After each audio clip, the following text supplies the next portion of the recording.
Bienvenidos a la cátedra Diseño Electrónico y Simulación. Nuestro tema de hoy, Introducción a Proteus. Proteus BCM es un sistema de diseño electrónico basado en la simulación analógica digital o mixta de circuitos, que brinda la posibilidad de interacción con muchos de los elementos que integran este circuito que vamos a diseñar. Incluye componentes animados para la visualización de su comportamiento en tiempo real, además de un completo sistema de generación y análisis de señales. También cuenta con un módulo para el diseño de circuitos impresos. Las siglas BSM significan Virtual System Modeling, que en español podemos traducir como Sistema de Modelado Virtual, ya que Proteus BSM permite modelar de forma virtual en la computadora prácticamente cualquier circuito. El programa cuenta con dos partes o componentes principales.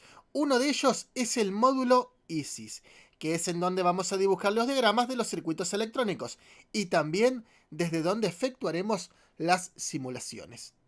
Por su parte, además del módulo ISIS, Proteus cuenta con otro módulo denominado ARES, que es donde se diseñan las placas de circuito impreso o PCB, utilizadas para el posterior armado de los circuitos. Vamos a ir ahora al escritorio y vamos a ver cómo se siente y se ve Proteus. Hacemos doble clic en el icono, yo ya lo tengo instalado. Y vamos a abrir la interfase. Ahora, nos encontramos con una pantalla de bienvenida y vamos a crear un proyecto nuevo. Arriba del todo, el menú Archivo. Vamos a poner Nuevo Proyecto, el primero. Y nos va a preguntar los datos de nuestro proyecto. Vamos a darle un nombre y vamos a crear una carpeta que va a servir de ejemplo para este video. Por ejemplo, nuevo proyecto y le vamos a llamar prueba. Es muy importante asignarle una carpeta y demás, porque después si lo queremos copiar, todos los archivos van a ir a parar adentro de esa carpeta. Así que vamos a crear una carpeta. Proteus prueba. Es más fácil ordenarlo de esta manera. Y ahí tenemos seleccionar carpeta y tenemos el nombre del proyecto prueba y el camino o la ruta donde se van a guardar los archivos, Proteus prueba, y se encuentra en el escritorio del usuario. Le vamos a poner siguiente. Y nos pregunta cuál es la hoja por defecto. Esto que vamos a ver es la hoja de trabajo, ya sea Landscape o Portrait. Landscape es la hoja apaisada y Portrait es la hoja que se encuentra de forma vertical o parada. Lo voy a dejar por defecto. Podemos asignar nosotros, aparte de seleccionar un tamaño de hoja, podemos crear luego una que sea personalizada. Y nos va a preguntar si queremos crear un PCB. Y vamos a ponerle que sí para que podamos ver cómo son las opciones de Ares. Vamos a poner crear un PCB, lo vamos a dejar por defecto. También puede trabajar con Arduinos. Y nos pregunta si vamos a trabajar en el PCB con varias capas. Lo voy a dejar tal cual está. Por último, nos pregunta una tercera opción. Si vamos a crear un firmware.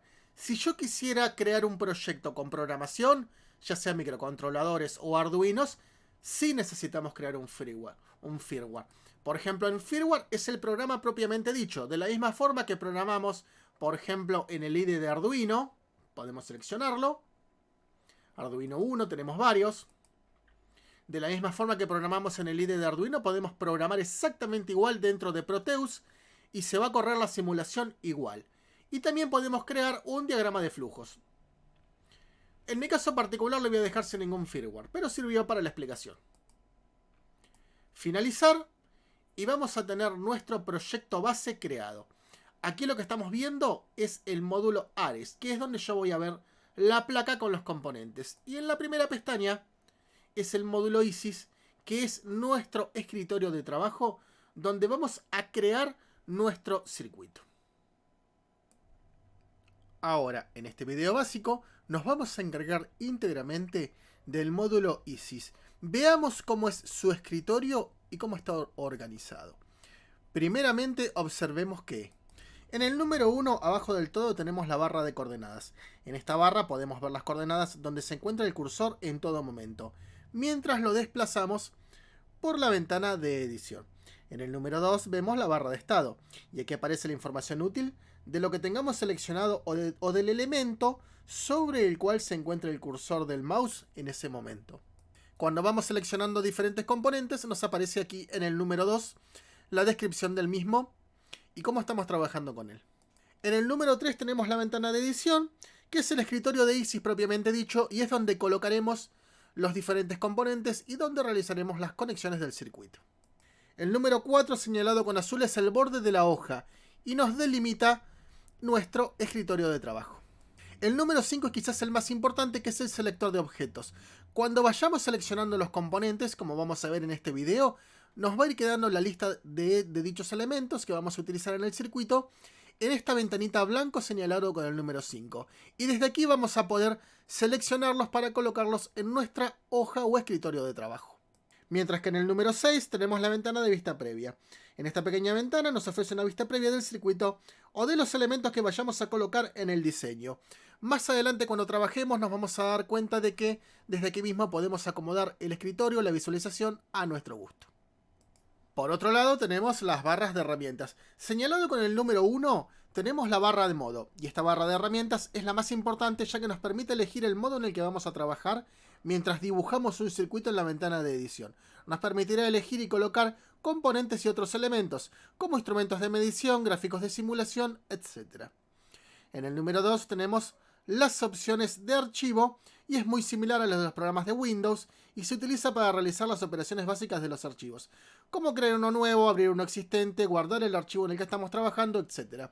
Y es el que utilizamos al comienzo para crear el proyecto nuevo. En el número 3 tenemos la barra de visualización, y en esta barra encontramos algunos botones para controlar la forma en que vemos el circuito en la ventana de edición. Ahí vamos a ver que vamos a tener la lupa y demás para poder centrar el escritorio y poder acercar y alejar los objetos que estamos simulando o que son objeto de nuestra simulación. En el número 4 tenemos la barra de edición, y aquí tenemos varias opciones de edición de los diferentes elementos empleados. Vamos a ver ahora, cuando lo vayamos usando, que desde aquí podemos cortar, rotar, pegar, realizar funciones sobre los componentes que se encuentran en el escritorio. En el número 5 tenemos las herramientas de diseño, y esta barra muestra diferentes opciones de diseño para trabajar en varias hojas, generar reportes y demás.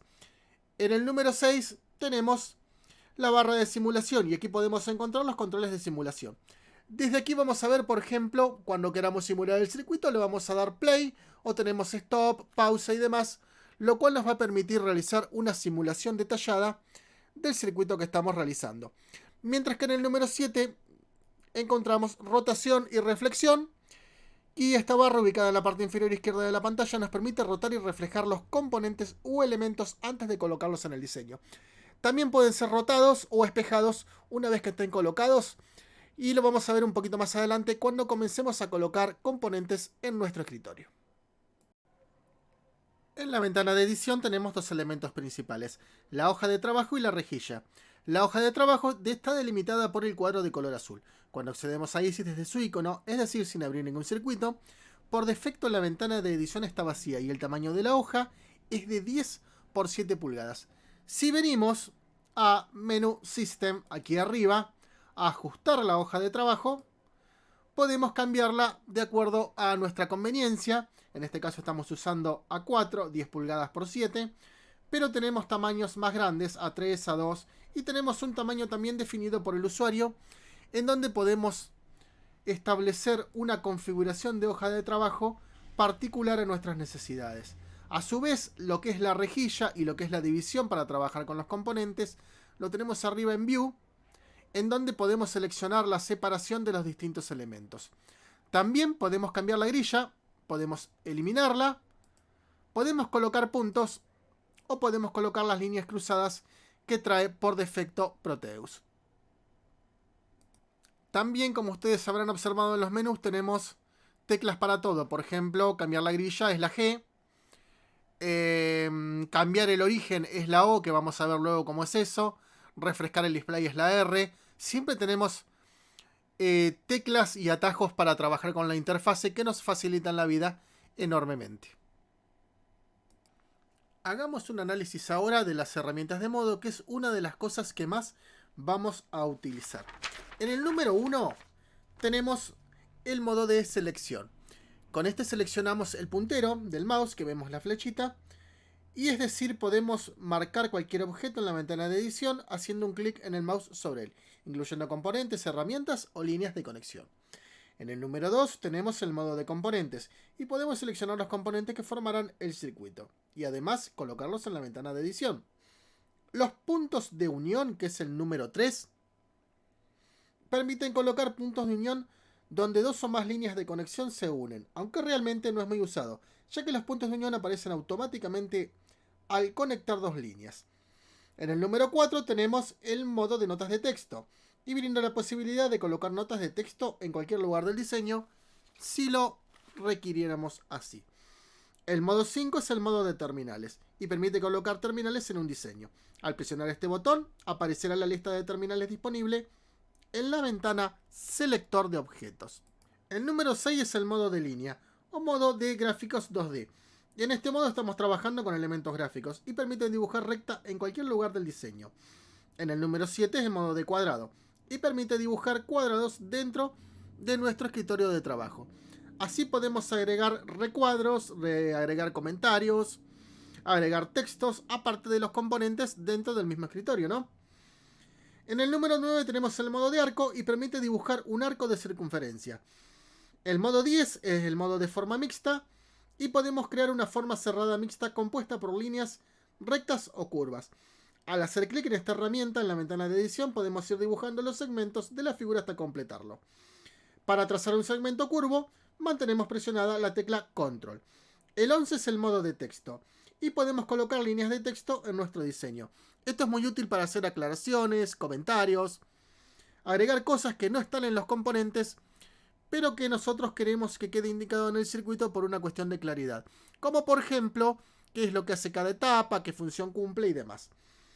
El 12 es el modo de símbolos y permite colocar algunos símbolos prediseñados en el diseño. Mientras que el número 13 es el modo de marcadores. Y es similar al modo de símbolos, pero en este caso podemos colocar marcadores u elementos especiales de la lista que aparece al presionarlo.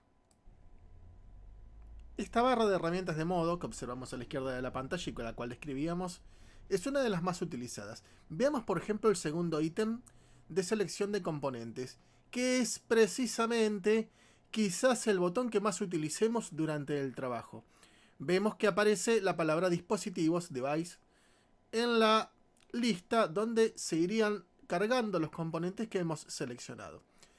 Vamos a hacer un repaso por la ventana de selección de dispositivos. Apretamos en la P y nos aparece una ventana de búsqueda, desde donde nosotros vamos a buscar el dispositivo que queramos para nuestro circuito. Por ejemplo, una resistencia, un capacitor, un transistor, etc. Comenzando desde arriba, en donde está marcado el número 2, tenemos para ingresar las palabras de búsqueda, o sea, el nombre de nuestro componente o una descripción. Si vemos marcado como 1 y 3, podemos filtrar esto, en donde nos permite buscar solamente nombres que coincidan de forma completa o solamente mostrar partes que se encuentren con modelos. O sea, al decir partes que se encuentren con modelos, es decir, son solamente elementos que puedan simularse. Recordemos que Proteus también tiene elementos que son para diseñar las placas, los cuales no son simulables. Vamos a ver esto una vez que vayamos seleccionando los componentes. El número 4 es la lista de resultados que va a coincidir con las palabras de búsqueda que hemos ingresado. El número 5 es la vista previa del empaque y nos va a mostrar cómo es el modelo de componente que hemos seleccionado. O sea, el símbolo, por ejemplo, si es un transistor, si es una resistencia o un capacitor. O un modelo más complejo si se trata de un circuito integrado, con sus patitas de entrada y salida. En el número 6 vemos el empaque del componente. El tipo de encapsulado y demás, vamos a tener los empaques normales. En el caso de la imagen de los circuitos integrados de doble fila de patas o empaque dip. Pero también tenemos muchos que son en montaje superficial y demás. Esto es solamente importante en el caso de que, aparte de la simulación, queramos diseñar el circuito impreso. En el número 7 tenemos una lista de fabricantes, nos va a permitir elegir por marcas el componente que estamos buscando, que estamos seleccionando. Suele suceder que para un mismo tipo de transistor nos da para seleccionar varias marcas distintas que en sí son iguales, pero cada fabricante tiene su pequeña diferencia, muchas veces en el pacaje o en las características del componente que varían ligeramente. En el número 8 tenemos la ventana de subcategorías. Por ejemplo, cuando seleccionamos capacitores, nos muestra diferente categoría de tecnologías. Lo mismo sucede con las resistencias, o lo mismo sucede con algunos tipos de transistores, en donde podemos realizar un filtrado para encontrar el modelo más acorde a nuestra simulación. Y el número 9 son las categorías principales, en donde ahora vamos a observar cómo podemos encontrar transistores bipolares, elementos de optoelectrónica, diodos comunes y demás. Vamos a realizar una búsqueda para poder ver esto como es gráficamente y darnos cuenta cómo funciona. Ahora, ya teníamos abierta la ventana. Y en Keywords, por ejemplo, vamos a buscar un elemento como es un transistor común. Por ejemplo, BC548. Vemos que aparece, en este caso, una sola categoría, que es transistores, ya que lo que acabo de buscar no coincide con más elementos, ¿no? Podemos realizar una búsqueda que sea menos específica, como por ejemplo, escribir 1000U, como para encontrar un capacitor. Y en ese caso, como es algo más en general, me va a aparecer. Me va a preguntar si es un circuito integrado analógico, un capacitor, un conector, un diodo. Si yo quisiera buscar un capacitor de 1000 microfaradios, selecciono capacitor. Luego vienen las subcategorías, en donde me permite elegir qué tipo de capacitor voy a buscar o voy a seleccionar, ya que ustedes verán que muchas veces las listas son muy largas. Proteus tiene más de 30.000 elementos. Algunos son simulables, otros no. Otros son para diseños en los impresos. Por eso podemos elegir, por ejemplo, radiales de alta temperatura, capacitores electrolíticos axiales, no polarizados, de tantalio de montaje superficial. Y abajo del todo me dice el fabricante, por ejemplo, Kemed, Maplin, Nichicon, en el caso de que hubiera más de un fabricante para un tipo específico de capacitor. Eso es porque si diseñamos un PCB para cierto elemento, así nos va a salir con los tamaños justos. Si no, de otra manera, a la hora de soldarle el capacitor, el componente, nos podemos encontrar con que el tamaño es diferente.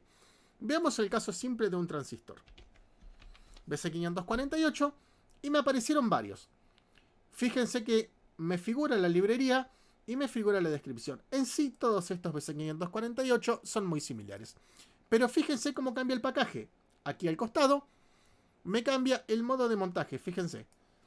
Si fuera una simulación, no tiene importancia en absoluto. Pero si yo lo voy a seleccionar y luego voy a hacer la placa, esto es muy importante para recordar después qué tipo de transistor tengo y cómo iba a realizar el circuito impreso, ¿no? Si queremos agregar a la lista un elemento, hacemos doble clic. Ahí tenemos un BC548 seleccionado. Supóngase que quiero buscar un LED. Escribo la palabra LED. Puedo escribir también keywords de búsqueda. O sea, si escribo NAND, me va a aparecer todos los circuitos integrados que tengan compuertas NAND. Si escribo LED, me va a aparecer todo lo relacionado con LEDs. Por eso me aparece en la categoría montones de opciones para elegir. Microprocesadores, operacionales, circuitos TTL. Y en la lista de búsqueda, como ustedes se darán cuenta, es muy larga. Y tenemos que filtrar para ir logrando nosotros especificar exactamente qué es lo que estamos buscando. Autoelectrónica nos va a dar los LED comunes. Y aquí hay un pequeño detalle. En las librerías Displace, Device y Active, cuidado. Porque las que son Active son las únicas que son que se pueden interactuar a la hora de simular. Si yo quiero simular un circuito con un LED y quiero ver si enciende y apaga, necesito un elemento activo, porque ese elemento activo es un LED animado tal como indica aquí en la descripción. Por ejemplo, vamos a elegir un LED activo animado de color rojo. Doble clic y ya lo tengo agregado en mi lista. Estas son las opciones de la ventana de búsqueda de componentes. Entonces, yo cierro esta ventana. Si yo coloco un componente, habíamos hablado de las herramientas de rotación y selección. En este caso yo las tengo aquí al costado de la pantalla donde les estoy indicando. Podría estar la barra abajo, porque sucede que las barras en Proteus son personalizables y podemos colocarlas donde queramos. Por eso, si bien esta distribución es la más básica, la que nos arranca el programa, nosotros podemos reacomodar todo en el lugar que queramos. Si yo selecciono el elemento, al hacer clic en el escritorio, coloco ese elemento. Yo puedo hacer clic varias veces y colocar varios de esos elementos. Arriba, en la lupa, en las herramientas de visualización, yo puedo agrandar o achicar el escritorio. ¿Correcto? Y a su vez, aquí arriba, en el cuadrito donde me aparece la selección, la vista previa, si mantengo presionado el botón y arrastro, puedo mover el escritorio completo para centrarlo. Y también podemos cambiar este punto central, que es el azul, que después vamos a ver cómo cambiar ese punto de origen. Veamos, por ejemplo, si yo quiero colocar un transistor. Si hago clic en él y lo tengo seleccionado, lo puedo arrastrar. Fíjense que me aparecía la herramienta para arrastrarlo. También lo puedo arrastrar si yo hago clic derecho y elijo arrastrar componente. Esto muchas veces es útil porque los elementos activos, a veces cuando los queremos arrastrar, resulta que interactuamos con ellos y no nos deja agarrarlo para cambiarlo de lugar. Ahora, con estas herramientas del costado, entonces podemos rotarlo. Fíjense cómo la vista previa cambia. Si yo quiero rotar este componente, podemos hacer aquí, por ejemplo, el menú que aparece cuando hacemos clic sobre el componente. Ahí lo tenemos. Podemos cambiarlo de posición para adecuarlo al gráfico que nosotros tenemos. Fíjense cómo podemos hacer espejado y arriba y abajo. De esa manera podemos colocarlo exactamente en la posición en la que está el plano que estamos copiando. Siempre lo ideal es colocar los componentes en la posición que estamos viendo en el circuito para evitar cometer errores, porque así es más fácil darse cuenta uno si lo está copiando mal cuando lo está traspasando del diagrama al escritorio. Si yo tengo seleccionada aquí la flechita, voy a poder, por ejemplo, correr los nombres, correr las etiquetas. Podemos colocarlo en cualquier lado que no nos moleste.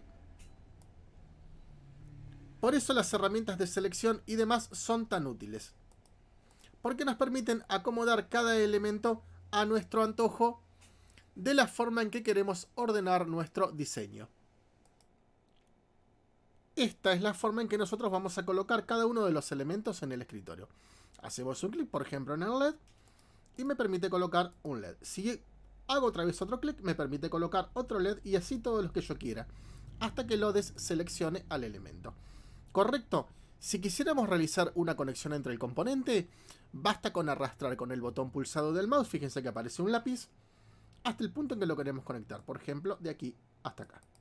Y el elemento queda conectado. También, si yo me cruzo con otro elemento, me lo conecta en ese punto, ¿no? Si yo hago así, me lo conecta acá. Y si yo quisiera conectarlo acá arriba, puedo, por ejemplo, salir hacia arriba, hacer un clic, salir hacia el costado, hacer otro clic, salir hacia abajo, hacer otro clic y volver a doblar. Y aquí me indica, por ejemplo, que lo puedo conectar en ese punto. Y así puedo unir un elemento y otro de la forma en que yo quiera o de la forma en realidad en que está formado el circuito que estamos pasando al escritorio, ¿no? Normalmente arrancamos desde un circuito que puede estar sacado desde alguna revista, desde alguna publicación o desde algún libro y lo vamos copiando aquí de acuerdo a la simulación que queremos realizar. Arriba tenemos para deshacer los cambios y para rehacer los cambios. Por ejemplo, si yo aprieto deshacer cambio, voy a deshacer la última conexión que acabo de hacer. Puedo seguir deshaciendo y voy cada vez más para atrás con los elementos que fui poniendo. También puedo rehacer si lo quiero volver a conectar por si borré algo sin querer. Estos elementos son, por supuesto, muy útiles a la hora de trabajar, ya que nos permiten con total soltura ir acomodando el circuito como nosotros queramos y con facilidad. Repasemos entonces las herramientas de visualización. En el número 1 tenemos para redibujar la pantalla. Si hay alguna cosa que no se está visualizando correctamente, porque minimizamos y maximizamos el programa y estamos utilizando otras herramientas a la vez, como otros programas externos, podemos tener algún error en la visualización y desde aquí podemos redibujar o actualizar la pantalla de la misma forma en que lo hacemos, por ejemplo, con el escritorio de Windows. El número 2 cambia la rejilla, ya lo habíamos hecho desde el menú View, que es donde podemos seleccionar puntos, líneas o desactivarlas completamente desde aquí tenemos un atajo para hacer lo mismo. El número 3 coloca un origen falso en la pantalla y podemos definir un origen falso para las coordenadas. Por defecto el origen está en el centro de la hoja de trabajo indicado por un círculo y una cruz de color azul. Con este botón elegiremos otro punto de origen si lo necesitamos. Al definir un origen falso, los valores en la barra de coordenadas cambiarán a color violeta para indicarlo. De esa forma podemos hacer, digamos, un zoom o una vista rápida a un punto en la pantalla en donde estamos trabajando. El número 4 permite centrar el diseño en un nuevo punto. Al presionarlo aparecerá un nuevo cursor en forma de un cuadro con una cruz. Si hacemos clic en algún lugar de la ventana de edición, esta se centrará en ese punto. Nos permite seleccionar un punto rápidamente en la pantalla y lo que va a hacer es que la ventana se va a centrar en ese punto que hemos seleccionado para poner foco en algún lugar donde estamos trabajando. Luego 5 y 6 son las lupas con las cuales podemos acercar o alejar nuestro escritorio de trabajo. El número 7 nos deja ver la hoja completa, digamos le quita el zoom, ya sea que lo hayamos acercado o alejado. Y en el número 8, nosotros teniendo apretado el botón del mouse, vamos a seleccionar un área con la cual vamos a ir directamente a ella. Probemos un poco a ver cómo funciona esto. Fíjense, habíamos hecho más y menos. Con este vuelvo a ver la hoja entera, ¿correcto? Vuelvo, digamos, al estado original. Y si no, cuando tenemos un zoom al área, hacemos un clic, ¿ven? Y ahí podemos centrarnos en un área específica. Vamos a volver todo como estaba. Y con estas herramientas podemos trabajar más cómodamente visualizando exactamente el punto de trabajo en donde queremos enfocarnos. Por otro lado tenemos las herramientas de edición, que las habíamos probado un poco previamente. 1 y 2 podemos deshacer alguna cosa que hemos hecho y volver a rehacer. Tiene muchos pasos para deshacer y muchos pasos para rehacer. Así que podemos volver para atrás un montón de pasos o ir para adelante, otra vez rehacer unos cuantos pasos en cuestión. 3, 4 y 5 son las herramientas de copiar y pegar que nos encontramos en todos los programas de Windows. Con la tijera en el número 3 cortamos, luego hacemos una copia y luego pegamos en el 5, por ejemplo, desde el portapapeles. 6, 7, 8 y 9 es lo mismo que estábamos haciendo, pero esta vez sobre bloques de componentes. Ahora vamos a ver que podemos elegir un montón de componentes a la vez y con el número 6, por ejemplo, los copiamos. Con el número 7 podemos mover el bloque, con el número 8 podemos rotar el bloque completo y con el número 9 podemos mover un bloque completo de componentes o borrar con el 9 si es que lo necesitamos. También esto funciona con la tecla suprimir del teclado, así que podemos estar utilizando también, en lugar de hacer clic derecho borrar, podemos estar utilizando la tecla suprimir, que a veces es más rápido. Mientras que el número 10 es la librería para elegir partes de componentes, que es lo mismo que habíamos hecho desde la barra lateral. Este vendría a ser otro botón que nos va a llevar a la ventana de búsqueda de componentes. Veamos una pequeña prueba, por ejemplo, de trabajar sobre bloques, que eso no lo habíamos hecho. Voy a mover el escritorio y fíjense que podemos, por ejemplo, seleccionar todo y tenemos para copiar el bloque.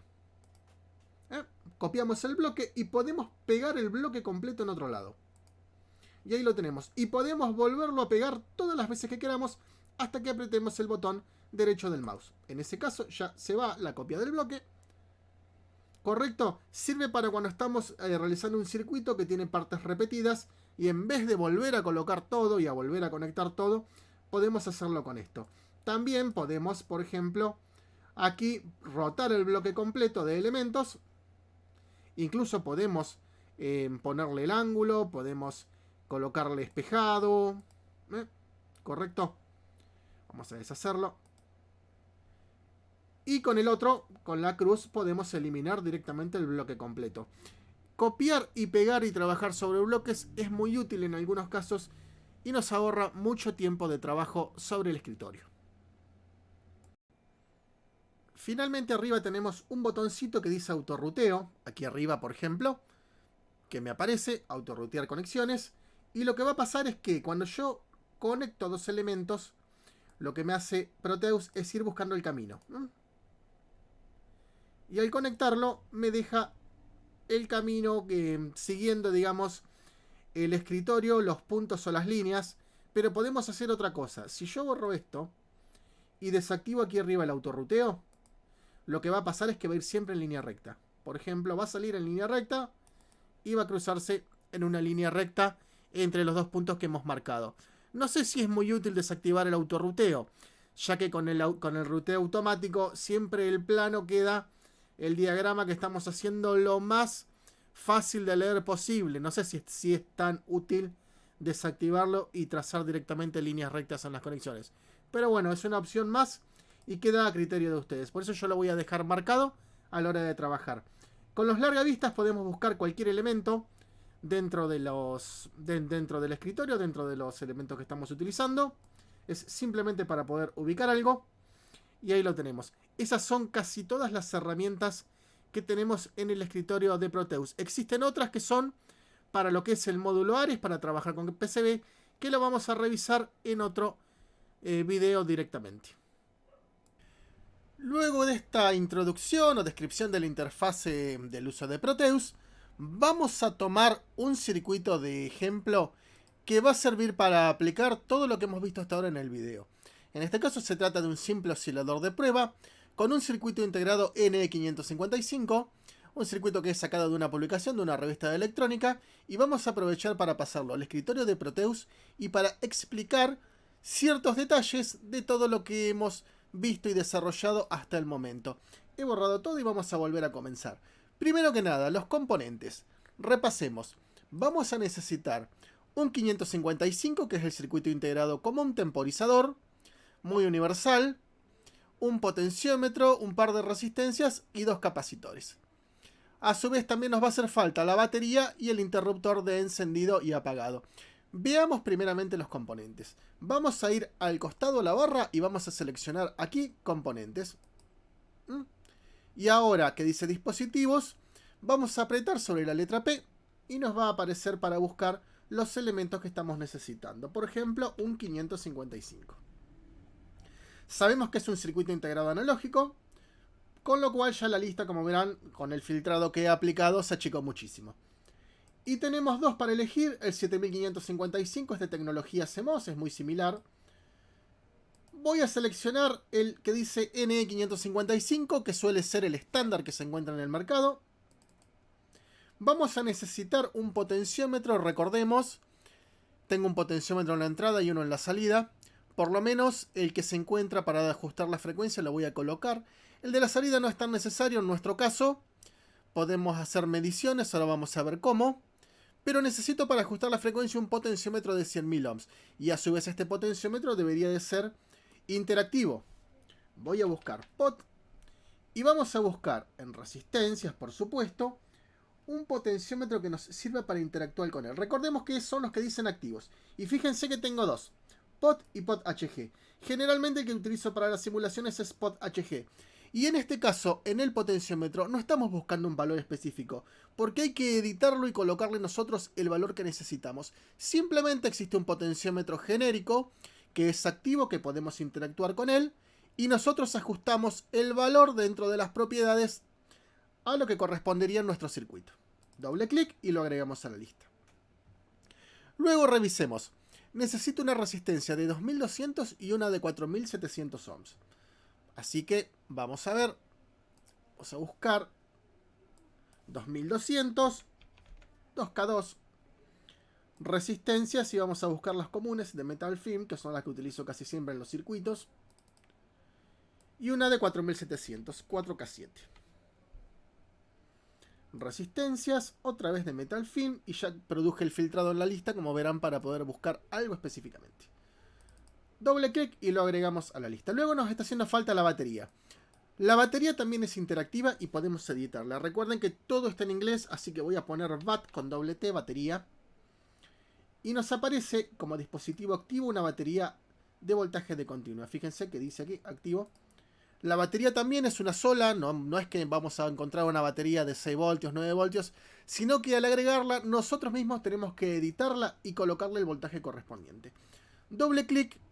Y nos estaría haciendo falta, por ejemplo, el capacitor de 100 nanofaradios y el capacitor de 100 microfaradios. Veamos, 100 nanofaradios. Creo que es solamente la N en este caso, capacitores. Y tenemos unos cuantos. Voy a buscar uno de poliéster. Ahí tenemos. Así utilizamos uno común que se encuentra en el mercado. Y un electrolítico de 100 microfaradios. 100 U. Capacitores. Y voy a buscar un electrolítico radial común. Vamos a agregarlo a la lista. Veamos alguno que sea acorde. En este caso no especifica, pero el circuito funciona con 9 voltios, así que podría ser tranquilamente uno de 16. Lo voy a agregar, en este caso no va a ser mucha diferencia. Y nos estaría haciendo falta una llave de encendido. Y hay que buscar switch. SW. Y filtramos aquí donde dice switch y relays. Y buscamos switch. Y tenemos mucha cantidad de switch y botones. Recordemos que hay latched y con memoria. Cuidado porque el que es, por ejemplo, con memoria es el que permanece pulsado cuando nosotros lo accionamos, hasta que lo volvamos a accionar y se despulsa. En el caso del que es momentáneo, es solamente tipo pulsador y es en el momento. Buscamos aquí y ven que dice latched acción. Este es el memorizado y este es el momentáneo. Yo necesito de una sola vía. Este, por ejemplo, este sería tipo pulsador y siempre, por supuesto, que sean activos, ¿no? Voy a agregar este, que es uno de los más comunes, y creo que tenemos todos los elementos necesarios. Repasemos. Están los capacitores, el circuito integrado, la batería y demás. Las resistencias también están puestas y ya tendríamos todo como para armar nuestro circuito. Vamos a cerrar entonces el cuadro de búsqueda. Cancelar. Y comencemos con el circuito integrado alrededor del cual voy a construir todo. Lo vamos a agrandar un poco, vamos a circunscribir nuestro escritorio aquí a donde estoy trabajando. Como verán, utilicé la lupa personalizada, hice un zoom en un área para poder estar más cómodo. Y el circuito integrado tiene marcados los números de patitas 4, 8, 3, 7 que van a tener que coincidir con nuestro diagrama, ¿no? En el diagrama están indicados los números de patitas también. Así que no hay ningún tipo de problema. La 4 y la 8 a positivo y la 1 a masa. Veamos. Voy a colocar la batería para poder tener el negativo y el positivo. Y fíjense que dice 12 voltios y aquí en el diagrama está indicando 6 voltios. Así que lo voy a cambiar. Si hacemos doble clic en la batería, podemos editar el voltaje. Por ejemplo, 12, vamos a ponerle 6. Y ya tenemos nuestra batería de 6 voltios. Dijimos, voy a seleccionar la flechita del costado para que sea más sencillo trazar las conexiones. La patita 1 dijimos que iba a masa. Y la alimentación en la 4 y en la 8. Y estaba el interruptor entre medio. Vamos a colocar el interruptor que nos va a servir. Ahí está. Lo voy a dar la vuelta. Así me queda mirando hacia el lado contrario. Este me va a servir para encender y apagar cuando esté corriendo la simulación. Mientras está la simulación corriendo, sirve para encender y apagar en tiempo real el circuito, recordemos eso. Y tenemos la 4 y la 8 al positivo. Podemos hacer clic y doblar, acuérdense de eso, para que nuestras conexiones queden lo más prolijas posible. Y que se pareja también lo más posible el diagrama para evitar, al pasar del diagrama de papel a la computadora, errores, ¿no? Vamos a colocar el potenciómetro. A ver cómo era el circuito. El potenciómetro va con la resistencia de 2200 en la pata 7. Veamos. Y es de 100.000 ohms. Así que lo tengo que editar. Recordar eso. El potenciómetro iba a ir del positivo a la pata 7. Lo vamos a dejar así tal cual está.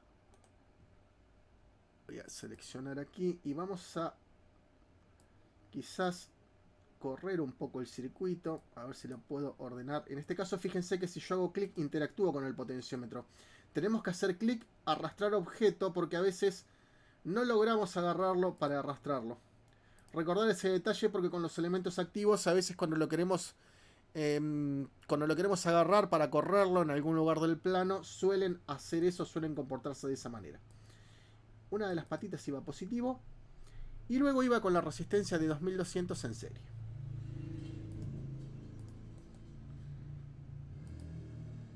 Voy a bajar la conexión de aquí abajo porque se me está juntando demasiado. Este se puede agarrar. Si agarramos la línea la podemos estirar, cambiar de lugar, de forma. Y estaba conectado aquí. Y estaba conectado como un reóstato. El preset, el potenciómetro. Y a la patita 7. Ahí lo tenemos. Repasemos ahora el circuito. Estaba conectado a la pata 7 y entre la 6 y la 2 y la 6 unidas y la resistencia de 4700. Así que ahora unimos la 6 y la 2.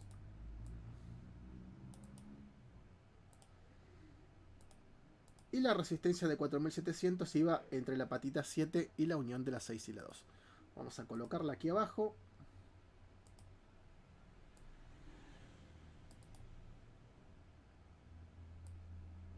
Ahí la tenemos. Y el capacitor electrolítico de 100 nanofaradios a masa. Con este capacitor de 100 nanofaradios voy a tener una frecuencia un poco alta, pero nos va a servir para el ejemplo. Y luego vamos a poder cambiarlo por otros para ver en baja frecuencia también cómo podemos hacer para visualizarlo. Estaba entre la unión de la 6 y la 2 y la Tierra, si mal no recuerdo. Repasemos entonces el circuito. Tengo el capacitor de 100 nanofaradios entre la 6 y la 2 y Tierra. Y me faltaría solamente el electrolítico entre las patitas de alimentación. En este caso no es tan importante porque aquí no puede haber ruido horrible, ¿no? Lo que voy a hacer, miren, es marcar este bloque de componentes y arrastrarlo.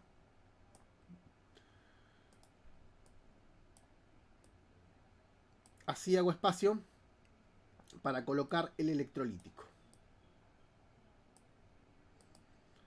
Lo que estaba tratando de hacer era, por ejemplo, marcar todo junto.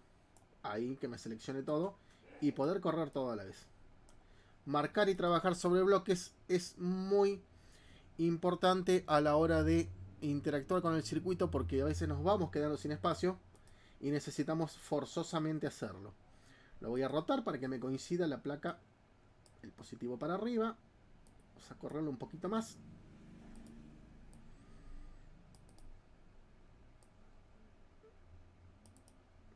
Y ya tenemos el electrolítico conectado. Me olvidé de editar el potenciómetro, que habíamos dicho que era de 100.000 ohm. Ponemos edit propiedades. Y el potenciómetro por defecto es de 1000 y yo necesito de 100.000. Así que le agregamos 2 ceros. Y tenemos nuestro potenciómetro editado. Veamos, no falta nada más. La patita 5 en el circuito quedaba sin utilizar. La patita 3 vendría a ser la salida. Vamos a utilizar ahora algún instrumento para poder medir sobre este. Pero ya tendríamos nuestro circuito de prueba listo para darle el play y ver si funciona. Para poder correr la simulación tenemos abajo los controles. Recordemos que aquí abajo tenemos el play, el avance por cuadro, la pausa y el stop. Voy a seleccionar de vuelta la flechita arriba. Y al darle play nos va a decir si hay algún error. Y si todo está correcto, la simulación va a correr. Le vamos a dar play. Y vemos que abajo corre, que dice animación, aquí abajo, y va corriendo un reloj que va en tiempo real. Esto es muy importante. Fíjense que dice CPU load 0%. Si hay algo que no se puede simular y está sobrecargado, esto va muy lento y la simulación va a ser completamente errónea. Hay que tener cuidado con eso. Ahora, aquí abajo dice 2 mensajes y ven que está en verde, con lo cual significa que todo funcionó bien. Si no, recibimos un error y recibimos en rojo esto, ¿correcto? Y todo debería estar funcionando bien. Pero este oscilador debe estar generando una señal de una frecuencia relativamente alta y necesitaríamos, yo puedo interactuar con el potenciómetro, necesitaríamos una forma de ver la señal. Así que lo que voy a hacer es colocar un osciloscopio en la salida de Q para poder ver si está funcionando. Le vamos a dar a la llave y lo vamos a cerrar. Y aquí vemos un punto rojo y azul en la patita. Vamos a hacer un zoom. Fíjense que ahora la CPU, el load se incrementó porque ahora está funcionando el circuito integrado. Voy a hacer un zoom. Y fíjense ese puntito rojo y azul que está en la patita. significa que está cambiando de nivel de voltaje. Si tenemos un punto rojo es un 1 y si tenemos un punto azul es un 0. O sea, un 1 lógico, un positivo o un 0 o masa. Esto nos sirve en muchos casos en los circuitos de osciladores o en los circuitos de compuertas para saber si tenemos 1 o 0. Como en este caso estamos hablando de un oscilador que debe tener una frecuencia relativamente alta, vamos a necesitar un osciloscopio para verlo.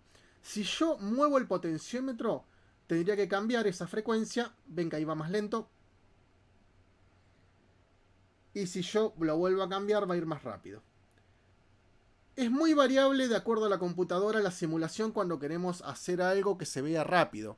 Así que no lo tómenlo un poco con pinzas porque depende mucho de la computadora que tengan ustedes. A veces, cuando nos indica que la CPU está sobrecargada, no nos alcanza la velocidad de la computadora para la simulación que queremos hacer. Vamos a achicarlo y vamos a colocar un instrumento de medición. Tengo que poner el stop. Y aquí al costado están los instrumentos. Aquí en instrumentos tenemos osciloscopios, analizador lógico, tenemos un frecuencímetro, tenemos los voltímetros. Los voltímetros y los amperímetros son muy utilizados, un watímetro, y voy a utilizar el osciloscopio para ver la forma de onda de nuestro circuito. Vamos a colocar el osciloscopio por aquí. Vamos a ver, lo voy a dar vuelta para que las patitas se me queden mirando para este lado. Y dijimos que la salida de nuestro circuito es la patita 3. Así que voy a conectar uno de los canales del osciloscopio a la patita 3. No hace falta conectar masa ni nada, porque ya el instrumento se encuentra conectado a tierra, porque en realidad es virtual. Puedo poner otro, puedo poner más. Vamos a dejar uno solo. Y vamos a darle play para ver cómo se vería esto, un generador en el osciloscopio virtual. Recordemos que vamos a generar una onda cuadrada. Le vamos a dar play y vamos a ver qué sucede. Y ahí lo tenemos. Fíjense cómo apareció rápidamente y tenemos generada una onda cuadrada. Si yo actúo sobre el potenciómetro, va a variar esta onda cuadrada. Puede ser que tarde un poco en ajustarse porque la simulación, no se olviden que va a depender mucho de la computadora y demás. Y fíjense cómo estamos obteniendo una onda que en este caso del circuito de prueba no es simétrica. Si muevo otra vez el potenciómetro va a cambiar la frecuencia. ¿Correcto? Y ahí ya se ajustó lo que es la indicación en nuestro osciloscopio virtual de acuerdo a lo que está generando el circuito. Vamos a darle un stop y vamos a conectar, por ejemplo, el canal B para ver la descarga del capacitor. Y en este caso yo sé que se tiene que generar una onda triangular de carga y descarga y estamos midiendo a su vez la onda cuadrada de salida, con lo cual vamos a tener dos oscilogramas. Le damos play otra vez y ahí lo tenemos. Tenemos en el amarillo la patita 1 que teníamos y en el azul la patita de carga y descarga del capacitor, que en este caso no es triangular porque no es simétrica en absoluto, ya nos habíamos dado cuenta con la onda cuadrada. Y tenemos que la carga es mucho más lenta que la descarga. O sea que el análisis del circuito se ve perfectamente en este caso en la simulación. Vemos que la descarga corresponde justamente al ciclo que está abajo la señal y sirve perfectamente para graficar, en este caso un oscilador de onda cuadrada, cuyos tiempos de encendido y apagado no son simétricos en absoluto. Como ustedes verán, sirvió para hacer el análisis, aunque no tenemos los componentes. Si yo cambio otra vez la posición del potenciómetro, va a cambiar. Se van a ajustar las dos señales de acuerdo a la posición que yo puse. Vamos a cambiarlo otra vez, vamos a estirarlo. Y ahí lo tenemos. Como se darán cuenta, por lo menos aquí funcionó todo bien. Y vamos a ver algunas pequeñas variantes de esto que estamos haciendo. Le colocamos de vuelta el stop para poder hacer cambios en el circuito. Y vamos a incorporarle ahora otros elementos. Lo que voy a hacer es convertirlo en un oscilador de baja frecuencia. Vamos a eliminarlo, vamos a hacer clic y vamos a poner borrar objeto. Y voy a cambiar el valor del capacitor de 100 nanofaradios para poder tener una frecuencia baja y, por ejemplo, verlo en un LED. Justamente uno de los elementos que quería conectar. Vamos a buscar entonces en componentes, en vez de 100 nanofaradios voy a colocar un electrolítico, por ejemplo, de 10 microfaradios. No sé verdaderamente cuánto necesito, simplemente voy a hacer una prueba. Capacitores y voy a poner 10 UF. Y vamos a buscar un electrolítico, por ejemplo, 10×16. A su vez voy a buscar un LED para que podamos ver el destello. Un LED. Y recuerden que están en optoelectrónica Y tiene que ser un elemento activo, ¿no? Para que podamos ver la animación. Vamos a buscar un LED verde, por ejemplo. Y necesitamos una resistencia limitadora de corriente del LED, por ejemplo, para 6 voltios, 470 ohms, más o menos. Resistencias metal fin, 470. Y ya lo agregué a la lista. Bien. Ahora con estos elementos yo voy a cambiar el capacitor. Este capacitor se va a ir. Y voy a colocar el que agregué recién de 10 microfaradios. Vamos a rotarlo.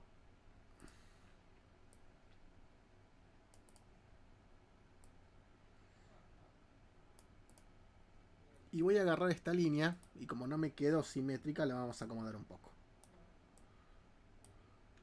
Ahí lo tenemos. Y vamos a colocar un LED para poder visualizar lo que estamos viendo. Vamos a colocar el LED aquí. Una de sus patitas va a estar a masa. La resistencia limitadora de 470 ohms.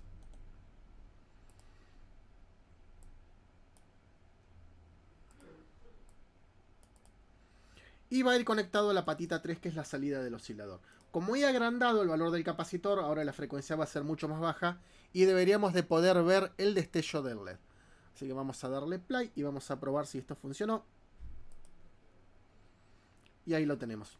Y como ustedes se darán cuenta, ahora vemos el guiño y podemos analizar si todo funciona correctamente, pero esta vez con baja frecuencia. Y podemos ver cómo guiña un LED. ¿Correcto? Ahora, si yo cambio el potenciómetro, va a ir más rápido, más lento. Ahí podrán observar que va más rápido. Hay que mirar abajo siempre el tema de la CPU, que no esté sobrecargada. Engaña mucho de una computadora a otra. Y varía mucho la velocidad de la simulación de acuerdo a los elementos que estamos colocando. Hay elementos analógicos que son difíciles de simular. Y hay otros elementos que son más fáciles. Y a veces los elementos que colocamos en la pantalla sobrecargan la CPU y la simulación no es confiable en absoluto. En otros casos directamente nos tira un error, nos dice que la CPU está sobrecargada y que no podemos simular el circuito. Así que hay que prestar mucha atención a eso, porque esto varía mucho de una computadora a otra y varía mucho con la velocidad de procesamiento. También he notado grandes cambios de performance de acuerdo a la versión de Proteus. Esta es la 8.9.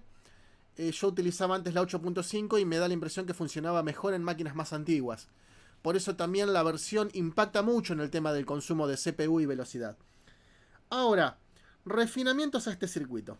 Vamos a darle stop y vamos a incorporar algunas funciones. Hay formas de hacer que esto quede mucho más, digamos, más prolijo. Y es utilizando, por ejemplo, los terminales. Tenemos terminales por defecto que podemos incorporar una etiqueta para hacer una entrada-salida, bus de datos. Entradas, salidas, etiquetas de power, por ejemplo, ground, chasis, etiquetas dinámicas, buses. Esto sirve muchísimo, sobre todo cuando los circuitos son grandes. Por ejemplo, utilicemos el terminal de tierra. Voy a eliminar todo lo que es la línea de tierra y lo voy a hacer con terminales. Vamos a hacer así. Es lo mismo, les aclaro, pero va a quedar más prolijo en cuanto a las conexiones. Vamos a eliminar todo lo que son las líneas de masa y voy a utilizar terminales.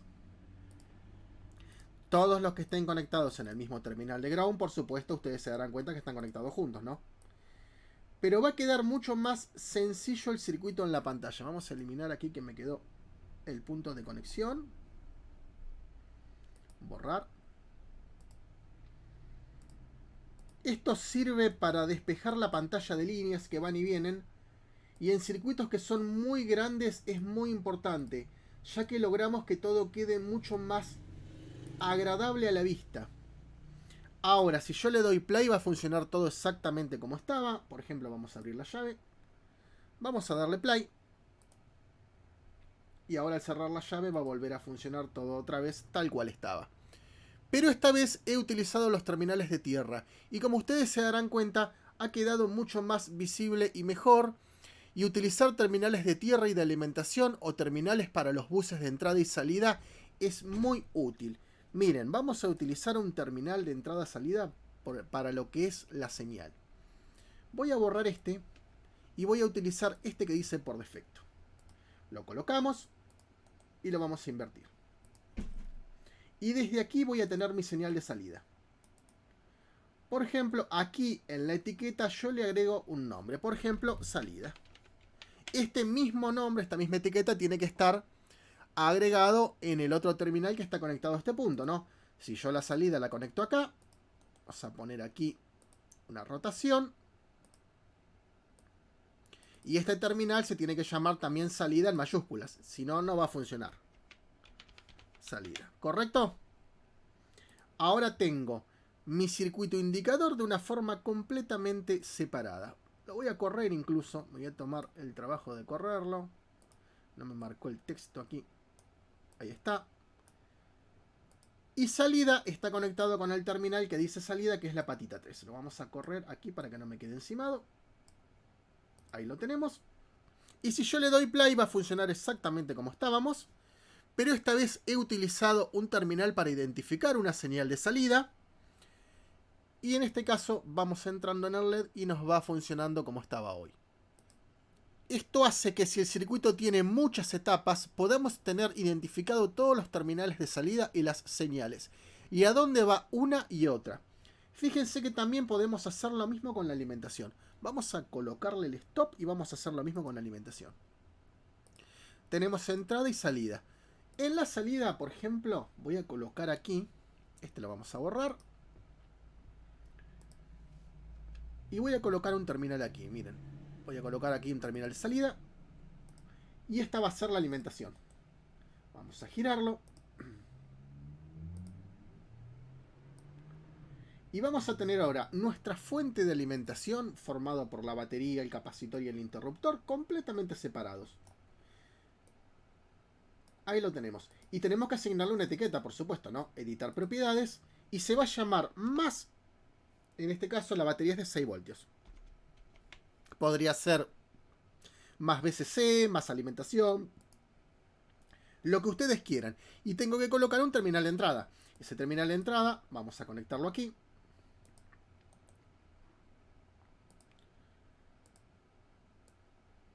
Y ese terminal de salida va a estar ligado con este terminal de entrada siempre y cuando tengan la misma etiqueta, ¿no? Así que tiene que decir más 6 voltios, estaba con mayúscula. Y ya lo tenemos. Ahora tenemos nuestra fuente de alimentación en un bloque independiente, nuestro circuito que genera la señal y nuestro circuito de salida separado. Si yo le doy play, va a funcionar todo tal cual estaba, pero ahora me he tomado el atrevimiento de separar las etapas y ordenarlo. Esto es una herramienta muy útil, el tema de los terminales. En cuanto el circuito se va haciendo cada vez más y más grande, es muy importante de utilizarlo. Y por ejemplo, podemos incorporar también imágenes de descripción que sirvan como etiqueta en la pantalla. Vamos a hacer stop. Miren, yo corro esto. Y si quisiera puedo incorporar aquí arriba una imagen que me sirva como ejemplo de lo que estoy haciendo. Por ejemplo, hacemos archivo, importar imagen. En las imágenes podemos elegir el formato, todos los archivos. Vamos al escritorio, creo que tengo por aquí alguno. Por ejemplo, acá está circuito prueba. Y puedo colocarlo aquí en el escritorio. Miren, me marca ya donde lo quiero colocar y hacemos así. Y esta imagen se puede achicar, agrandar, desplazar. Y me sirve para poner imágenes externas que funcionen como guía de lo que estoy realizando. ¿Se entiende? En este caso es un poco grande la imagen, pero igual la voy a acomodar. Y ahí lo tenemos. El hecho de poder insertar una imagen permite poner alguna descripción más detallada, algo que sirva para guiarnos en el proyecto. Por ejemplo, yo la utilizo cuando utilizo circuitos lógicos para colocar tablas de verdad. Y tiene prácticamente el uso que ustedes quieran darle. Vamos a borrar. Y sirvió como ejemplo para el caso de que ustedes quieran insertar una imagen en su proyecto en el mismo escritorio. Veamos un ejemplo de la utilización de los textos. Los textos que tenemos al costado, aquí que tenemos para indicar texto, es muy útil. Vamos a achicar un poquito aquí. Y por ejemplo, yo puedo poner un texto. Y le puedo poner, por ejemplo, etapa osciladora. Etapa osciladora. Y me va a servir para identificar la etapa en cuestión. Como la letrita 01 es un poco chica, lo voy a agrandarle. Vamos a poner 02. Yo utilizo mucho los textos para identificar los elementos. Fíjense cómo quedó. Se puede agarrar, por supuesto se puede desplazar, ¿no? Vamos a poner etapa osciladora. Aquí podemos poner, por ejemplo, vamos a seleccionar otro texto. Bloque de alimentación.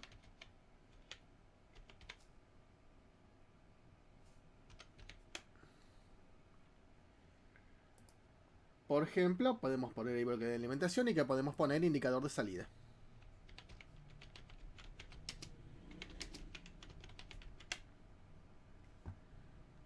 Y esto me sirve para identificar cada una de las etapas, su función. Vamos a hacer aquí, ponemos indicador de salida, lo podemos desplazar, lo podemos colocar en el lugar de la pantalla que queramos. Podemos realizar también aquí un rectángulo alrededor de él. De esta forma podemos ir colocando y ordenando nuestro proyecto del modo en que a nosotros nos resulte más sencillo de leer, más intuitivo y más fácil de presentar a los demás cuando tenemos, por ejemplo, que mostrar una presentación en pantalla. Así, de esa manera, quien lo está mirando se da cuenta enseguida qué función cumple cada objeto en el escritorio de la simulación. Otra cosa más es que podemos colocar los indicadores aquí. Por ejemplo, vamos a buscar un instrumento, por ejemplo, voltímetro. Y vamos a colocar aquí un voltímetro. El voltímetro, como ustedes saben, va midiendo en paralelo y el amperímetro en serie, ¿no? Fíjense, cuidado que hay voltímetros de alterna y de continua. En este caso va a ser un voltímetro de continua, ¿no? Y vamos a realizar una medición en el circuito. Por ejemplo, lo voy a conectar para ver cuándo está la alimentación o no. Es muy simple esto, pero sirve como para el ejemplo. Y ahí lo tenemos. Me quedó muy prolijo. Está el punto de conexión muy cerca. Ahí lo tenemos. El cable, como ustedes verán, se puede ordenar. Las conexiones se pueden ordenar para dejarlo simétrico, por ejemplo. Y si yo ahora le doy play, en este instrumento tenemos que ver el voltaje. Ahí lo tenemos. Por ejemplo, vamos a hacer un zoom. Y vemos que indica 6 voltios. Si yo abro la llave, obviamente no. Si yo abro la llave, se cae a 0. Fíjense que se va descargando el electrolítico y se va cayendo hasta casi 0 voltios. Y cuando vuelvo a cerrar la llave, me indica otra vez el voltaje en ese punto. Los voltímetros y los amperímetros son utilizados prácticamente en todo momento porque nos sirven para chequear en muchos casos que nuestro proyecto esté entregando los voltajes correctos y que esté consumiendo también la corriente correcta de acuerdo a lo que debería de ser, ¿no? Sirven para darnos cuenta el tema de la simulación, si el proyecto es correcto, si hemos cometido algún error al conectar y demás. Así que eso es en caso de los instrumentos que nos sirven para medir en el escritorio. Como última cosa les voy a dejar lo siguiente. Existen más elementos. Vamos a poner el stop. Miren, en herramientas de desarrollo existen más elementos todavía. Está en inglés. Debugging Tool. En Debugging Tool, por ejemplo, existen los indicadores y los probadores de estado lógico. Y ven que hay uno que dice probador de estado lógico y estado. El de estado sirve para dar un 1 o un 0 en un circuito digital. Es una llavecita, pero es mucho más sencillo de utilizar que una llave común. Voy a utilizar un probador para que vean cómo es.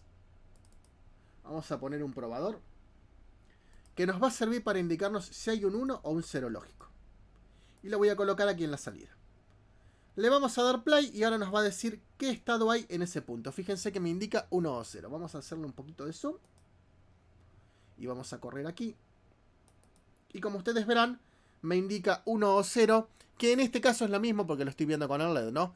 Pero cuando trabajamos con compuertas lógicas, con registros de desplazamiento y demás, esto es extremadamente útil para poder tener una indicación en pantalla en todo momento de los estados de las entradas y de salidas de las compuertas, de los flip-flop, registros y demás. Bien, y por ahora hasta aquí hemos llegado. Creo que ya he explicado prácticamente todos los usos normales de las herramientas que tenemos en Proteus. Como ustedes se darán cuenta, basta con que ustedes mismos se pongan a realizar los proyectos. Quedaría como para explicar, por ejemplo, la utilización de Ares y demás, que eso abarcaría otro video completo para el módulo Ares. Por ahora nos vamos a quedar con esta utilización de Isis, que es lo que más vamos a utilizar a la hora de crear y simular circuitos en Proteus. Y nos encontramos en el próximo video.